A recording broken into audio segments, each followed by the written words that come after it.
ሲፈን አለው ደና ይገርምሻል አንድ ስጦታ ነበረኝ ላንቺ ምንድነው አንቺ ደግሞ የታለ ነው የሚባለው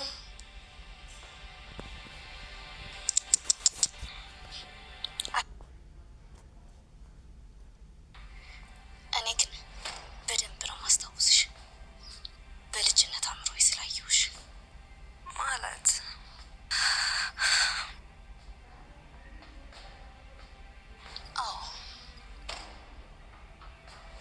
ምን ለምን መጣሽ አንድ መልእክት ልካኝ ነበር የምን መልእክት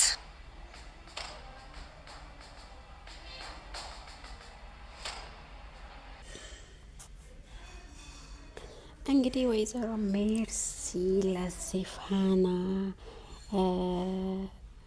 የአቶ አምናን እናትን እያነቀቻት ቪዲዮ ቀርጻታለች ማለት ነው። በጣም ከባድ ጭንቅ ላይ ገብታለች ሲፋን ማለት ነው። እንግዲህ ማንም አያውቅም ብላ ነው እሷ ገላ ቤት ውስጥ እየኖረች ያለችውና ለከ ወይዘሮ ሜርሲ ቪዲዮ አንስታታለች ማለት ነው። ማን ለምን እንደገደለች መረዳት ባትፈልግም ቪዲዮን ላንቺ አንድ ስጦታ አለኝ ብትል ምንድነው ብላ ቪዲዮን ስታሳያት በጣም ነው የደነገጠችው። ሲፋን አልጠበቀችውም ነበር። ምክንያቱም እንዲህ ይሆናል ብላ አልጠበቀችውም። ማንም አላየኝም፣ ማንም አላየኝም፣ እናቴን እንደገደላችኋት ሁላችሁንም ገላችኋለሁ ብላ ነው የሷ ሄልና እንግዲህ የእናቷን ቢጠር መውሰድ ብቻ ነው የእናቷን ሀቅ መውሰድ ብቻ ነውና ማንም አይቶኛል ብላ አላሰበችውም። ግን ወይዘሪት ሜርሲ ቪዲዮ አንስታታለች ማለት ነው እየገደለቻት። እንዲሁም ደግሞ ጄሪ አርግዣለሁ ብላ ለአቶ አምናን ተናግራለች። የአቶ አምናን አክስት ደግሞ እውነት ነው ልጅ እውነትሽን ነው ወይስ እንደዚህ አይነት ነገር እኮ አንቺና ባለሽ ክላስ ውስጥ ነው ማውራት ያለብሽ። አንድ ነገር ደግሞ ልንገርሽ፣ ይህ ጸባይሽ ምንም ደስ አላለኝም፣ መጠንቀቅ አለብሽ። አንድ ነገር ደግሞ እንደገና ልንገርሽ፣ ከወይዘሪት ሜርሲ ጋር ያለሽን ግንኙነት ብታቋርጪ ይሻላል፣ አለበለዚያ እኔ ነግሬሻለሁ ስትላት፣ እንዴ ለምንድነው እንደዚህ ያልሽው? ለምንድነው ሁላችሁም እሷን ማትወዷት? ለምንድነው እኔ የነገርኩሽን ብቻ አድርጊ፣ አገባሽም። የእህቴን ልጅ ምስጥ መሆን ከፈለግሽ ከእሷ ጋር ያለውን ግንኙነት አቋርጪ፣ አለበለዚያ መመጣብሽን ነገር አታውቅም ብላታለች። እንግዲህ ጄሪም እሺ ብላለች። እንግዲህ አቶ አምናን ደግሞ ብቻውን ቁጭ ብሎ ያለ ብሌን ትሄዳለች። ብሌን ደግሞ አቶ አምናን አንተ ያለበት ሁኔታ ሁሉ ይገባኛል፣ ግን ራስን ጠብቅ ስትለው ራሴን ለማን ብዬ ነው የምጠብቀው? ከፍቶሽ ያውቃል? አዎ ከፍቶኝ ያውቃል። መቼ ነው ከፍቶሽ የሚያውቀው? ምን ያጣሽ ጊዜ አንተ መድኃኒቱን መረዝሽ ብለህ ስጠረጥረኝ እዛኔ ነው ለእኔ በጣም እየከፋኝ ያላደረግኩትን ነገር አድርገሻል ብለህ ስጠረጥረኝ እኔ በጣም ከፍቶኝ ነበረ ትለዋለች። እንግዲህ አቶ አምናን ደግሞ ጄሪ አርግዣለሁ ስትል እንዴት ሊሆን ይችላል? ይሄ ነገር ማሆን የለበትም በዚህ ሰዓት ላይ ብሌንዬ፣ እኔ ብሌንን ነው ማገባት ብሎ በህልሙ ሲያወራ አይኑን ጨፍነው ሲያወራ ምን ማለት ነው? ምን እያልክ ነው? አርግዣለሁ እያልኩ አንተ ለብሌን ስለ ብሌን ስሜት ታወራለህ? እንደ ብላ ጄሪ አሳያታለሁ ምን እንደማደርጋት ዋጋዋን እሰጣታለሁ ብላ በንዴት ከክላስ ትወጣለች። የአቶ አምናን አክስት ደግሞ እንግዲህ ጄሪን አስጠነቅቃታለች ማለት ነው። ሁለተኛ ከሜርሲ ጋር ካየውሽ እኔ ማደርገውን ነገር እኔ ራሴ አውቃለሁ። ሁለተኛ ከሷ ጋር ያለሽን ግንኙነት ብታቋረጪ ነው የሚሻለሽ። እንግዲህ ሁሉም ሰው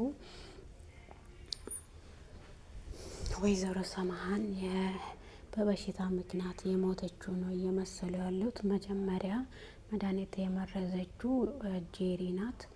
መድኃኒቱን እንድትቀይርና ሁሉንም ነገር እንድትረሳ ያረገችው ሜርሲ ሆና እያለችም ጄሪ ደግሞ መድኃኒቱን የቀየረችው ናት ማለት ነው።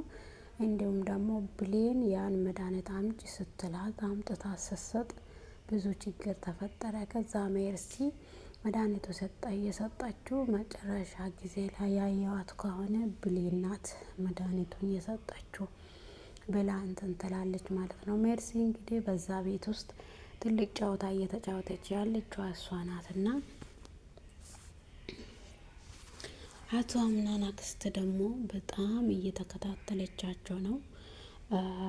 ወይዘሮ ሜርሲም ለምን እንደመጣች እህቴ በህመም ምክንያት እንዳልሞተች እኔ አውቃለሁ ብላ ወይዘሮ ዛህራን ስጠይቅ የምናው ከዚህ ቤት ውስጥ የተጣላች ሰው አለ፣ ቂም ያለ ሰው አለ እንደ ለእህቴ ምንድነው የተፈጠረው ስትል እኔ እስካለው ድረስ ከማንም ጋር ትጣላም፣ እህትሽ በጣም ጥሩ ጸባይ ያላት ሴት ናት፣ እዚህ ቤት ውስጥ መጠረጠሪው ሰው ማንም የለም ስትል አይ ህመሙ እኮ ጠንቶባት ነው የሞተችው፣ በጣም ውስጧን ህመሙ ጎቷት ነው እንጂ የሞተችው ማንም እሷን አልገደልም ብላ ትላታለች። እንግዲህ ወይዘሮ ዛህራ እህቷ ደግሞ አላመነችውም። እህቷ በሰው እጅ እንደሞተች ነው እየጠረጠረች ያለችው። እውነታዋን እንደምንም ሆኜ ደርሼ የእህቴን ሀቅ አወጣለሁ፣ እንደዛው የእህቴ ሀቅ ያለው እንዲሄድ አልሰጥም፣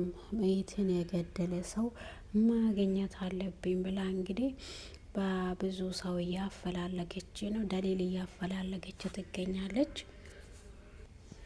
ጄሪ እኔ እርጉዝ ነኝ ብላ ስትነግረው ብሌን እንግዲህ አብራ ቁጭ ብላ ነበረ ከአቶ አምናን ጋር ቁጭ ብሎ እያሉ በሳሎን ዳ እኔ አርግሻለሁ፣ አንድ ነገር ልንገራችሁ ፈልጌ ነበር፣ እኔ አርግሻለሁ አቶ አምናን ስትላይ እንዴት ሊሆን ይችላል ይሄ ነገር? ለምንድነው እንደዚህ የምትው? እኔ ከመቼው ነው ያረጋሽው ብላ ስላይ እኔ አርግሻለሁ፣ እኔ ራሱ እንዲፈጠር አልፈለኩም ነበር ብላ ወይዘሮ ሜርሲ ትናገራለች።